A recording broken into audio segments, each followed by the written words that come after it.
দীর্ঘদিন থেকে। তার মধ্যে আরও 6 জন শিক্ষক এবং একজন করণিক এই বিতর্কিত রায়ের মধ্যে পড়েছে। রায়ের মধ্যে যেটা চাকরি বাতিলের রায় তার মধ্যে আছে।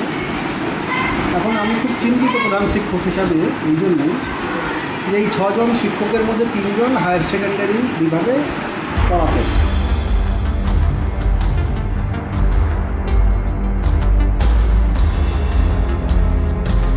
রাজ্য সরকার সেই হিসেবে কিছু ব্যবস্থা নেওয়ার জন্য রাজ্য সরকারকে বলা হয়েছে। আর তার সঙ্গে সাইমালটেনিয়াস পরীক্ষার একটা ব্যবস্থা করা হয়েছে। সেই পরীক্ষাটা 2016-তে যে সমস্ত ক্যান্ডিডেটরা পরীক্ষা দিয়েছিলেন তারা সবাই দেবেন, আমরাও দেব।